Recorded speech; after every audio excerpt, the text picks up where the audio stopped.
Mesdames et messieurs, bienvenue à cette émission qui s'inscrit dans le cadre d'une série qu'Africable Télévision organise à l'occasion de la présidentielle malienne de 2012. Nous recevons aujourd'hui pour vous le président du RPDM. Le RPDM, c'est le Rassemblement pour le développement du Mali et son président, le docteur Cheikh Modibo Diarra.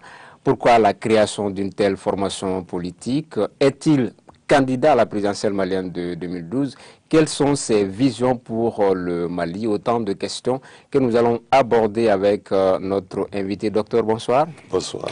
Merci d'avoir accepté notre invitation. Vous êtes scientifique dont les compétences sont internationalement reconnues. On a tout de suite envie de vous poser la question, qu'est-ce qui vous a poussé à descendre dans l'arène politique, docteur? Simplement par reconnaissance.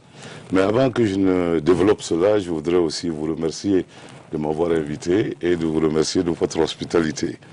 La reconnaissance, vous avez dit que je suis un scientifique de renommée mondiale.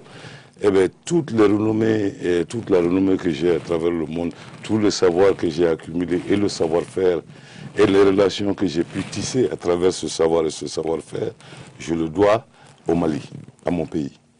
Parce que c'est grâce à ce pays que j'ai pu avoir cette éducation. Mon père n'aurait pas eu les moyens de me donner cette éducation et de m'envoyer en France.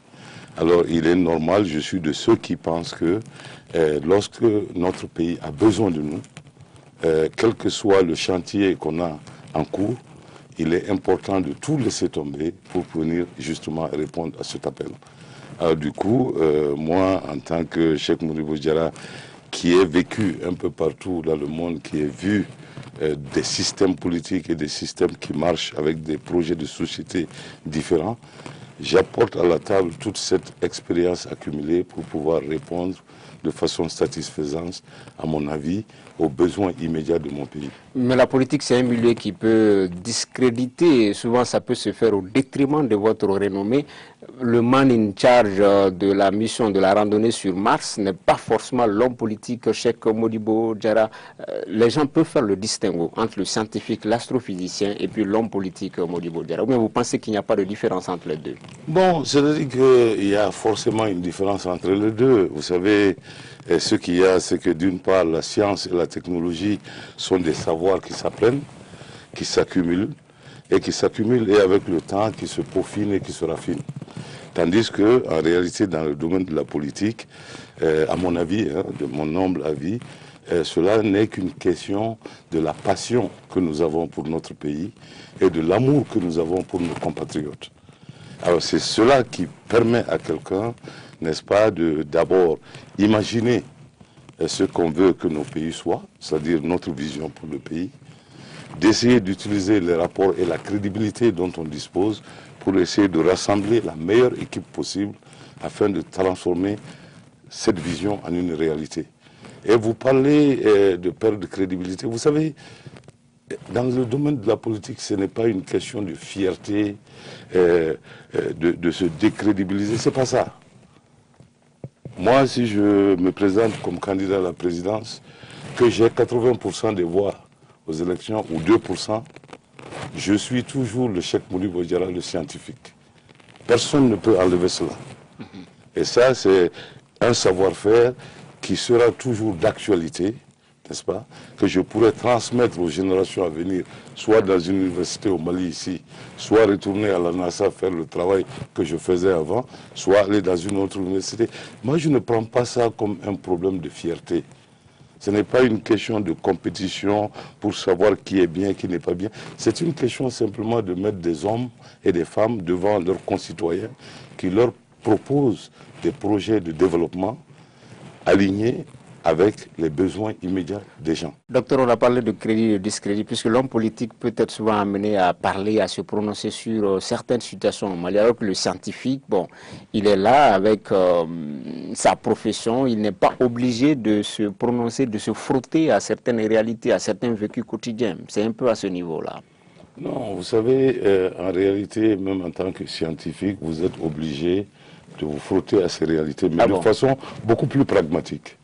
Vous savez, si depuis l'an 2000, quand j'ai été nommé ambassadeur de bonne volonté, je me suis attelé à essayer d'apporter ma contribution à l'éducation des jeunes filles et à l'éducation en général, ça c'est une façon de faire de la politique.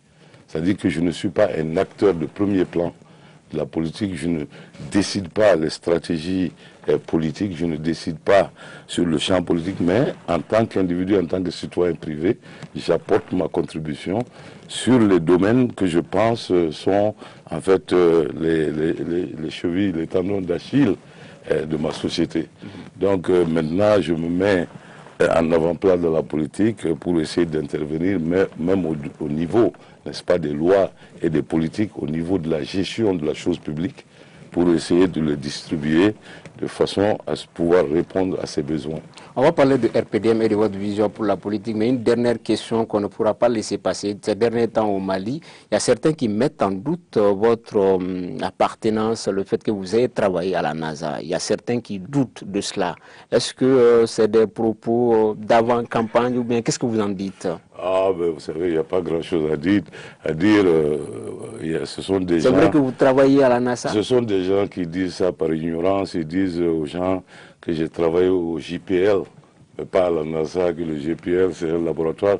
Mais si vous allez vous-même sur votre ordinateur, il vous suffit de taper www.jpl.nasa.gov. C'est ça qui va vous amener. Donc, le fait qu'il y ait NASA même dans l'adresse et gov, ça vous amène déjà sur le site. Et au-delà, vous pourrez lire l'historique de ce site, qui en fait a été le premier site des États-Unis à faire l'exploration spatiale. Quand les Russes ont lancé Sputnik, c'est à travers le JPL qu'on a d'abord répondu à l'effet Sputnik, et à travers le succès de cet effet qu'il a été décidé de créer une agence qui s'appelait la NASA et qui continue encore. Et dès sa création, 3 ans après, c'était je crois en 1963, on a automatiquement transféré le JPL sur le compte de la NASA. Maintenant, s'ils disent que je n'ai pas travaillé au JPL, alors là, bon, que ce soit des chefs d'État qui sont venus me rendre visite à mon laboratoire, ou des journalistes comme vous, des Antenne 2 qui sont allés m'interviewer sur le laboratoire. C'est-à-dire, vous savez, moi je ne peux pas perdre mon temps, en fait, sur...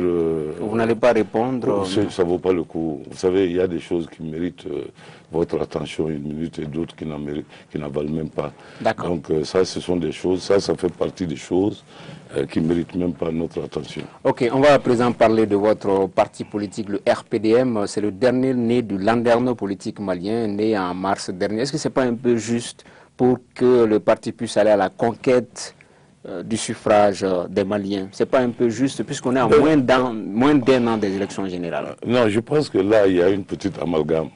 Ce n'est pas le parti qui va à la conquête du suffrage. Les élections présidentielles, ce sont des élections qui portent sous le choix d'un homme. Les partis, en général, ce sont des instruments sur lesquels nous nous appuyons en termes de logistique.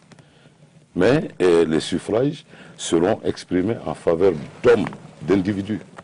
Ce n'est pas une élection législative, ce n'est pas une élection municipale, c'est une élection présidentielle. Et dans les élections présidentielles, l'histoire nous l'a prouvé. Le président actuel n'a pas de parti quand il a été élu. Donc parler de la justesse de la création d'un parti pour aller